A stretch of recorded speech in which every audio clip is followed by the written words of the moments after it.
Halo guys, welcome back to my channel. Halo.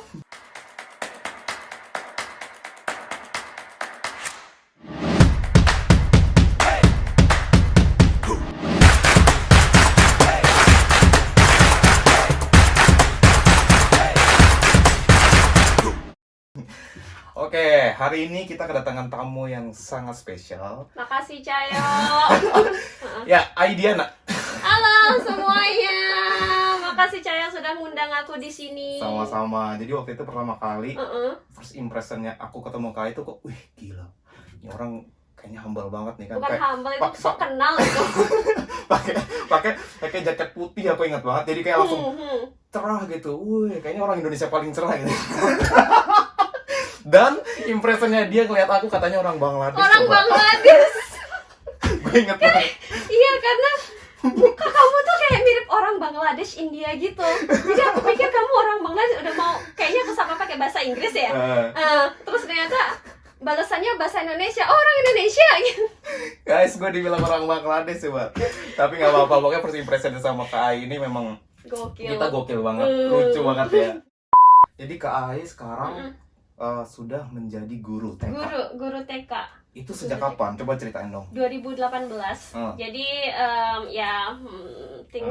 banyak sekali hal yang terjadi, terus kemudian memutuskan untuk oke lah sekarang aku mau coba cari kerja di Jepang gitu.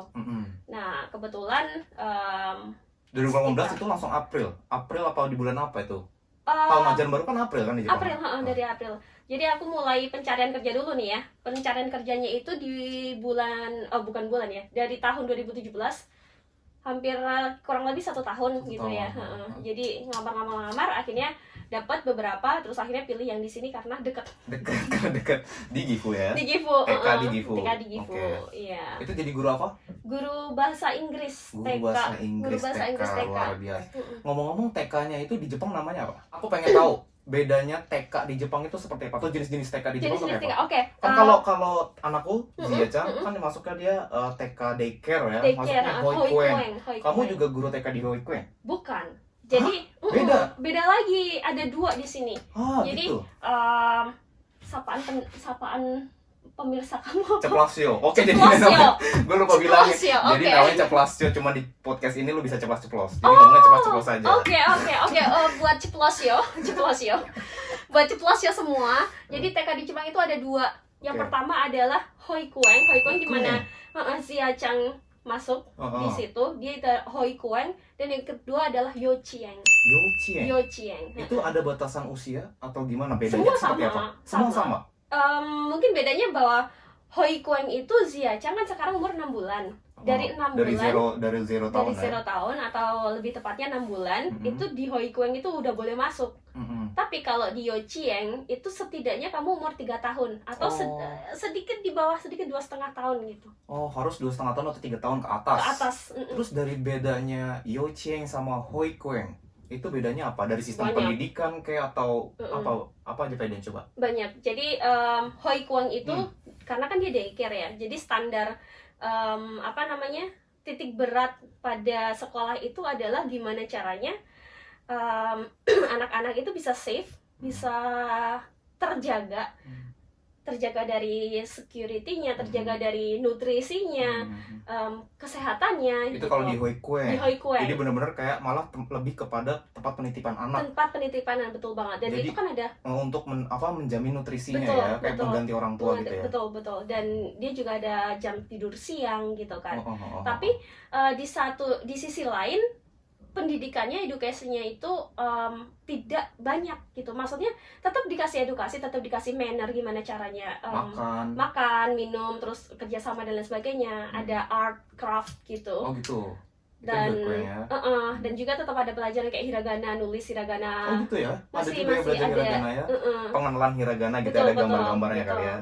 Terus ada matematika juga, tetap ya tambah kurang gitu. Kayak ngitung-ngitung mungkin dapat snack 1 tambah 1 jadi berapa gitu kali. Benar-benar bisa kayak gitu. Nah, tapi kalau Yochien itu dia tidak ada jam tidur siang, tidak ada nutrisi, tetap aja anak umur 2,5 tahun 3 tahun sekolah di Yochien nggak ada tidur siang. Jadi kayak anak sekolah full belajar? Full belajar. Itu dari jam berapa itu? Kalau di TK aku, itu dari jam 10 sampai jam 3 sore. Jam 10 pagi sampai 3 sore.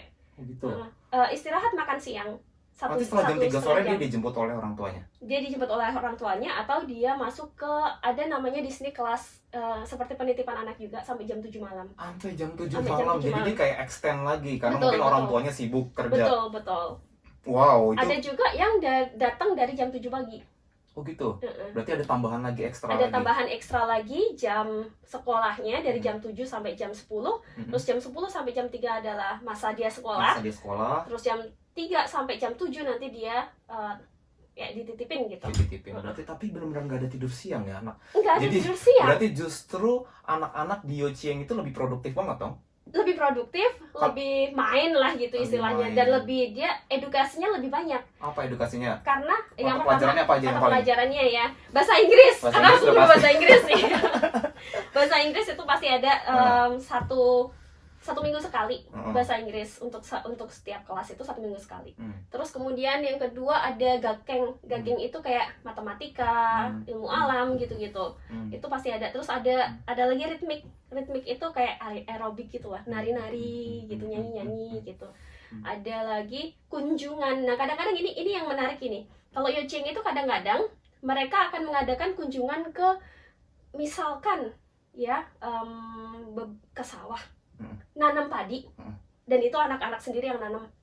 Anak-anak TK itu? Anak-anak TK yang kelas gede ya, itu nanam padi, dan itu nanti dia hasil mereka menanam padi itu dipanen, terus nanti dinikmati bareng-bareng. Berarti menarik ya, sebenarnya sekolahnya di TK juga nggak cuma di dalam kelas, tapi juga banyak aktivitas kunjungan di luar. Kadang-kadang main ke taman gitu, satu angkatan gitu main ke taman, terus ya udah kayak ada kegiatan kayak outbound gitu-gitu. Oh gitu, menarik banget. Nah terus bedanya di Youcheng, ada tingkatan nggak? Kalau di Hoi Kueng kan ada tuh tingkatan 0 tahun, 1 tahun, 2 tahun, 3 tahun, sampai maksimum di sekolahnya Zia sampai 6 tahun. Sampai 6 tahun. Kalau di Youcheng kan tadi mulai dari 3 tahun kan? Mulai dari 3 tahun, 2,5 sampai 3 tahun. Kalau di sekolahku itu 2,5 sampai 3 tahun, masuknya preschool namanya. Preschool?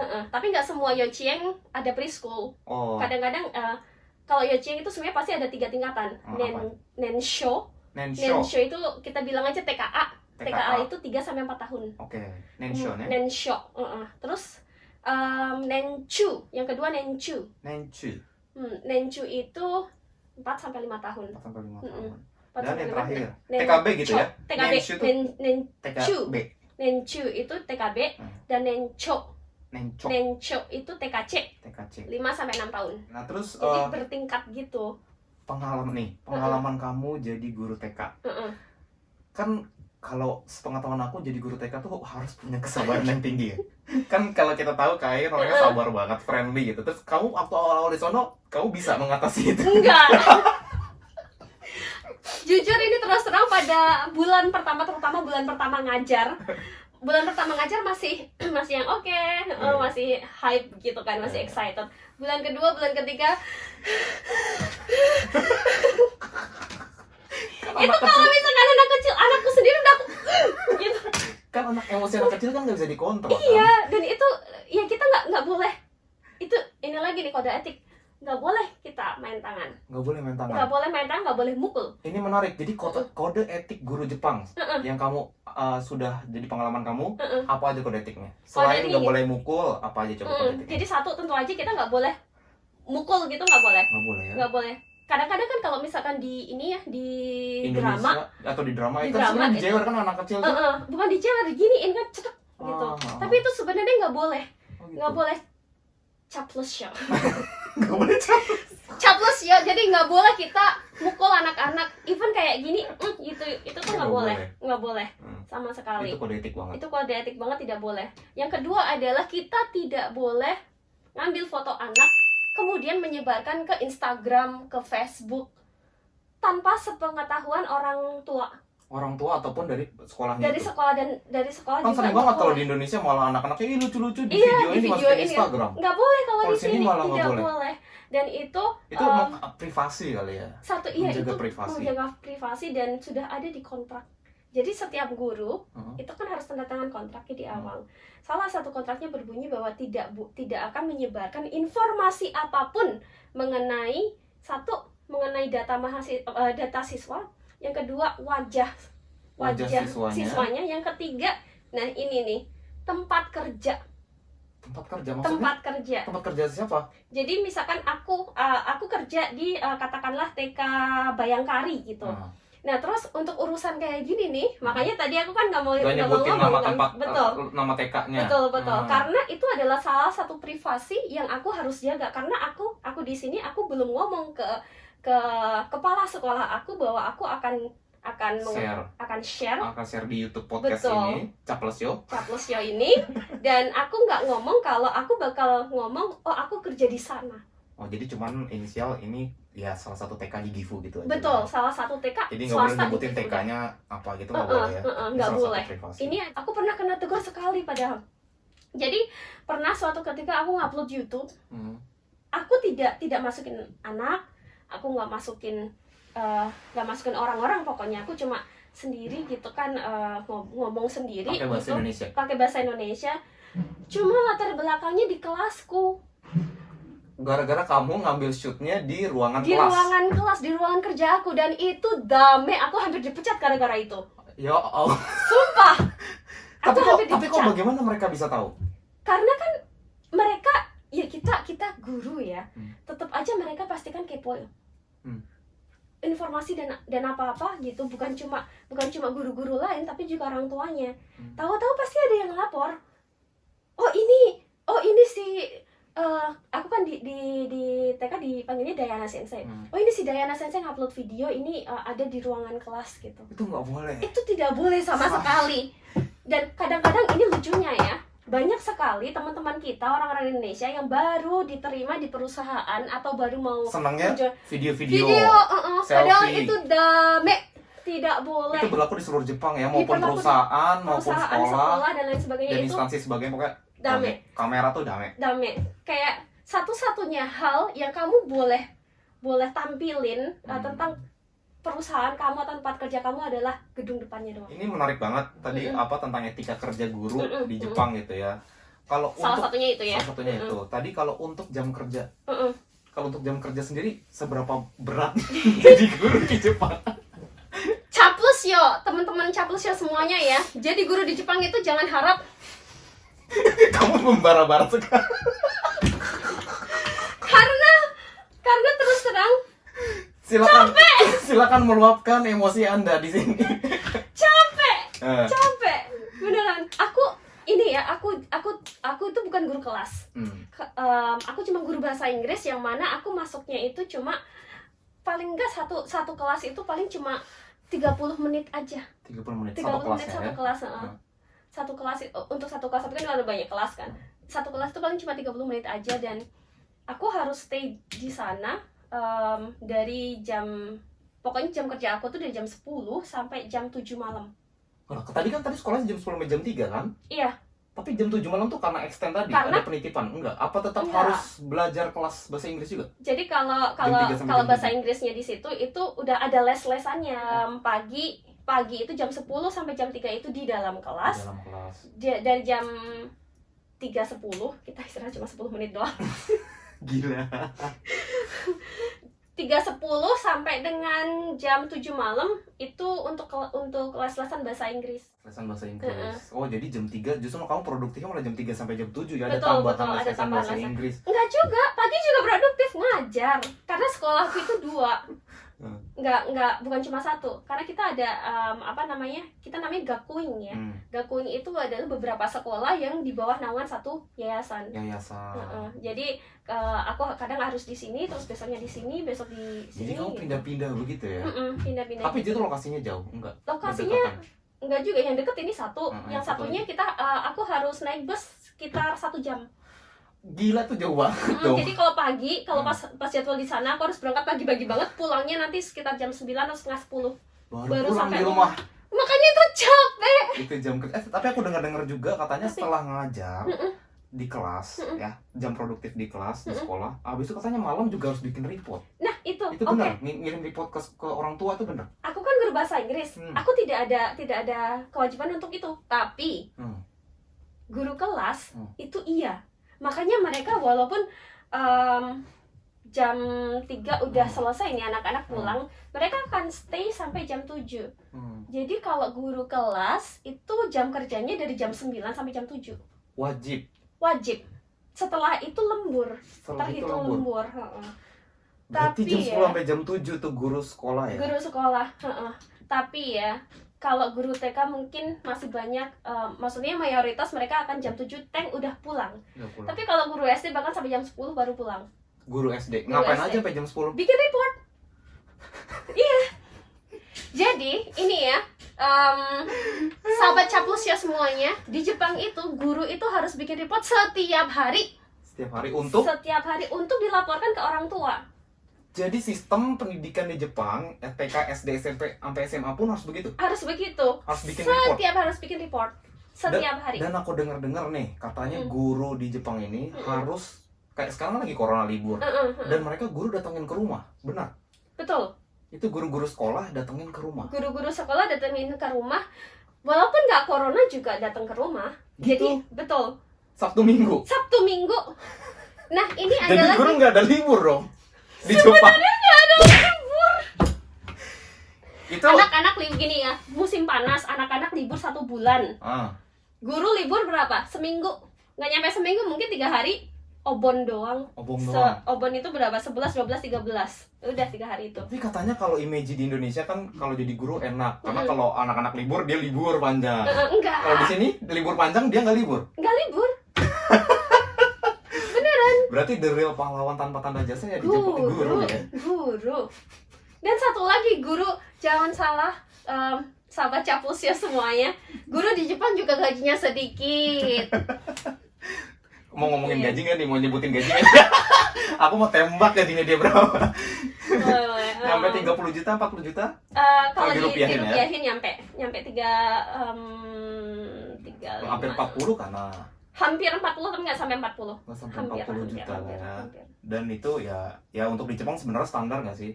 Standar. Ya kalau itu nggak besar-besar banget ya? Nggak besar-besar banget. Karena yang gaji teman kita, ada satu teman kita juga yang jadi guru bahasa Inggris di tempat lain, itu gajinya sampai di mana guru TK juga?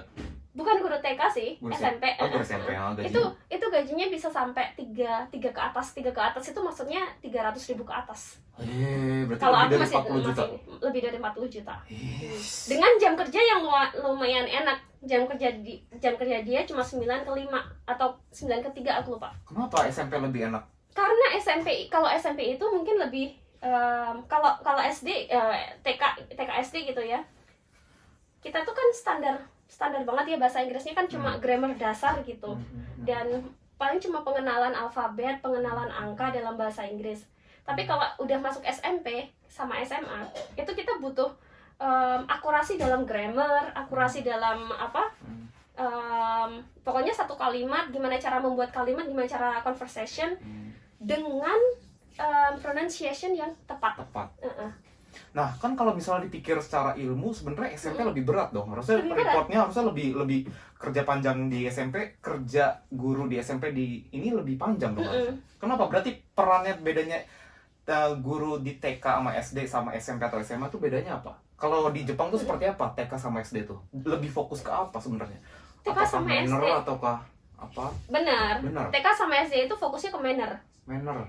Jadi pendidikannya manner, terus teamwork, terus kemudian merangsang anak-anak untuk berpikir, gitu. Mikir sendiri. Kayak misalkan kamu anak ini, anak umur 7 tahun misalkan, ngelihat ada kenapa sih ini semut, kenapa sih berjalan bareng-bareng misalkan gitu. Itu gurunya tidak akan memberikan jawaban yang karena ini enggak. Coba kamu lihat semut itu lagi ngapain gitu. Jadi merangsang anak itu mikir sendiri, nyari jawaban sendiri. Pada akhirnya dia dapat jawaban ini, diutarakan, guru akan membenarkan iya atau tidak, terus kemudian baru dia jelasin gimananya. Jadi sebenarnya malah kalau guru TK sama SD itu malah keseluruhan ya, nggak hanya mata pelajaran tapi kayak malah yang dilatih tuh kayak manner, kayak lebih ke motorik, betul, dan psikologinya semua harus dicatatin kali ya, sampai perkembangan nih anak-anak gimana gitu, apakah nyaman di sekolah atau enggak, atau mungkin dia stres. Betul. Sampai katanya di TK itu kalau makan harus habis sendiri. Harus habis dan harus sendiri, itu udah dari umur 2,5 tahun. 2,5 tahun harus makan sendiri. Harus makan sendiri, tidak boleh disuapin. Kalau di Indonesia ini udah disuapin sayur stop. Umur 5 tahun di Indonesia masih disuapin kan? Gitu, kalau di Jepang nggak boleh. Boleh. Dan itu di rumah manner. pun itu adalah manner, dan di rumah pun itu sudah diajarkan untuk orang tua pun tidak boleh nyuapin anaknya kalau udah masuk TK. Satu lagi nih. Apa nih? Kita ini untuk masih makan ya, masih urusan makan. Guru tidak akan pernah memberikan banyak-banyak kepada anak-anak yang makannya sedikit. Guru tidak akan memberikan banyak-banyak kepada anak-anak yang makannya sedikit. Jadi mereka tahu porsi masing-masing. Guru harus tahu porsi masing-masing, porsi makan anak-anak. Berarti guru satu, siswanya ada 30, banyak. Jadi harus tahu semua 30. Harus tahu dari 30-nya itu harus tahu anak ini makannya sedikit, anak ini makannya banyak, anak ini alergi apa. Itu harus tahu. Harus tahu semua. Dia harus mengetahui semua dong peran guru. Berarti guru harus tahu kayak pengganti orang tua ya sebenarnya ya. Makanya kayak dari pagi sampai malam ya kan, TK sama SD kan kayak tempat penitipan anak jadinya kan. Benar. Ya kan, jadi peran guru di sekolah itu malah kayak bukan guru-guru di SMP dan SMA yang hanya mengajar mata kuliah gitu, mata pelajaran ya kan. Jadi TK sama SD itu justru malah lebih berat karena dia harus menekankan manner tentang perilaku, justru mengganti dia sebagai orang tua. Betul banget. Ya kan? Betul. Berarti kan kalau melihat jam kerjanya TK sama SD kan panjang banget, bikin report sampai malam kan. Kelebihan dan kekurangannya jadi guru di Jepang. Kelebihan itu apa? Jadi guru di Jepang itu sebenarnya lumayan penting ya, karena ya tentu aja yang namanya manner dan lain sebagainya itu kan ditanamkan pada saat TK sama SD. SD ya 1 juga, sampai 3 sampai kelas 1 sampai kelas 3 itu attitude juga pendidikan dasar banget kayak yang ya kalau yang lagi disemangatkan sekarang di Indonesia kan adalah mental ya. Betul. Mental ya. Mental betul. Siap mental kita anak-anak SD TK itu ya. Peran guru dari TK sampai ke SD kelas 3 itu benar-benar kayak mengontrol si anak gitu loh. Kamu gimana caranya anak itu tahu sendiri, bukan tahu sendiri maksudnya pelan-pelan diajarin ini boleh, ini tidak boleh. Kamu bisa ngelakuin ini, kamu nggak bisa ngelakuin ini ke orang lain, gitu. Itu lebih ke situ ya, Lebih ke situ. Nah, kalau udah 4 sampai kelas 4 sampai kelas 6 itu baru sudah mulai pelajaran. Dan guru di sini ya sangat concern terhadap anak-anaknya.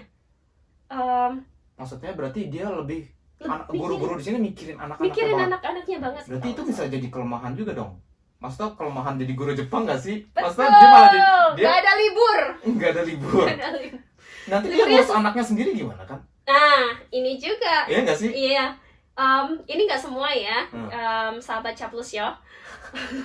Ceplos. Tapi ini nggak semua anak guru gitu ya. Nggak semua anak guru. Cuma ada beberapa gitu.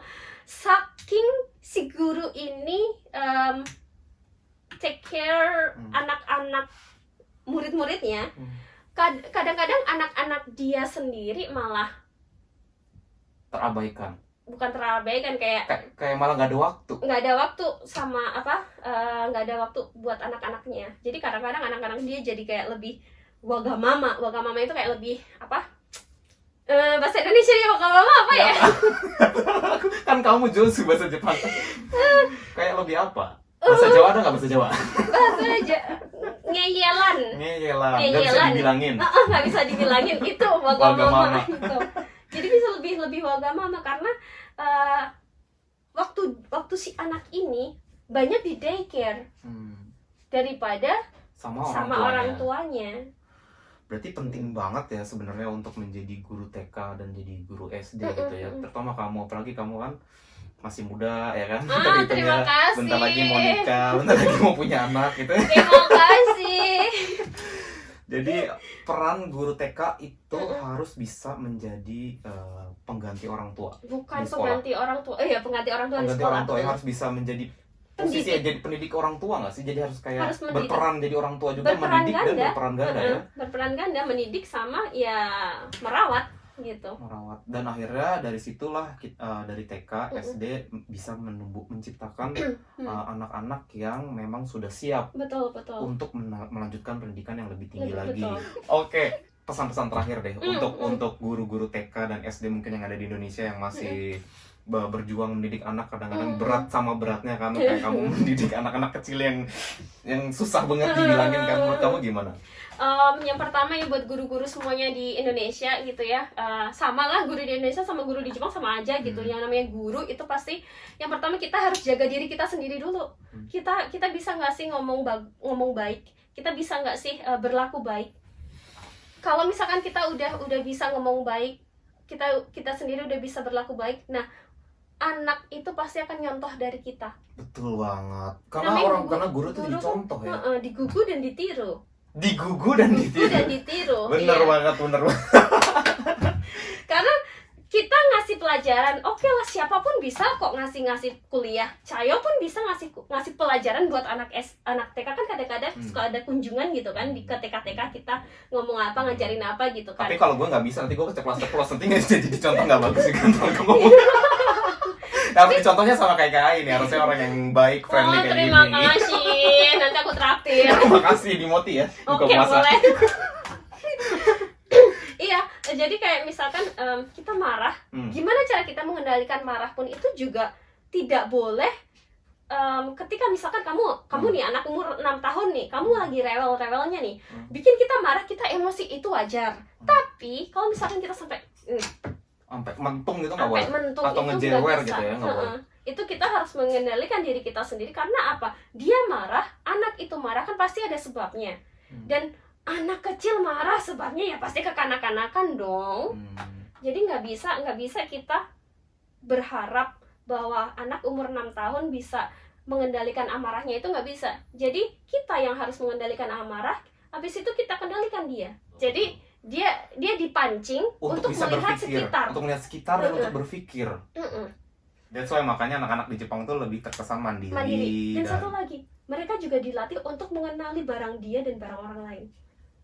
Makanya nggak klepto. Banyak orang Indonesia kan klepto kan, ini barang gue, ini penghapus gue. Kalau kita di Indonesia sering hilang tuh penghapus pensil kan.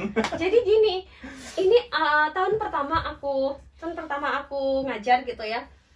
Ada satu anak, dia ribut, dia ribut kayak, oh ini sensei, ini barangnya si ini, aku mau kasihan ini.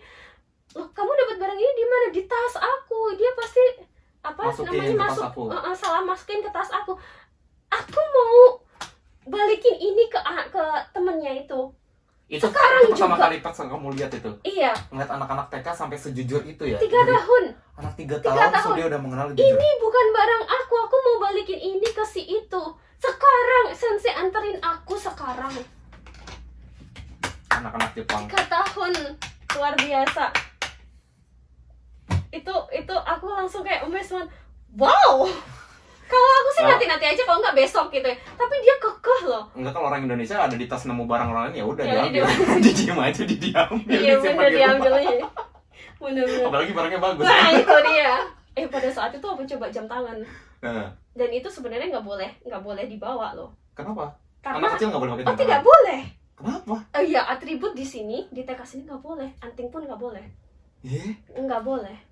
Apalagi untuk kan anak ya. kecil seneng banget ada pakai jam tangan yang lucu-lucu tuh, yang gambar Mickey Mouse iya, atau bener, apa gitu. Nggak boleh. Di sini nggak boleh. Nggak Pakai boleh. atribut. Orang HP aja sampai SMS juga nggak boleh kok.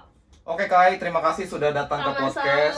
Menarik banget ceritanya. Terima kasih, semoga tersampaikan, dan semangat untuk guru-guru di Indonesia semuanya. Semangat guru-guru, semangat Kai. Semangat guru-guru TK dan Indonesia di sana, karena peran guru TK dan SD itu sangat penting untuk menciptakan anak-anak yang siap mentalnya. Kalau misalkan mau ini ya, mau apa, boleh pesan gitu ya untuk pemerintah, tolong dong tingkatin gaji guru TK dan SD di Indonesia. Terutama guru SD, karena kalau guru TK mungkin cuma 2 jam gitu ya. Tapi kalau misalkan guru SD itu kan luar biasa juga. Luar biasa pekerjaan. Tolong tingkatin gajinya. Tolong tingkatin gajinya. Gajinya udah tinggi, nanti Kai pulang.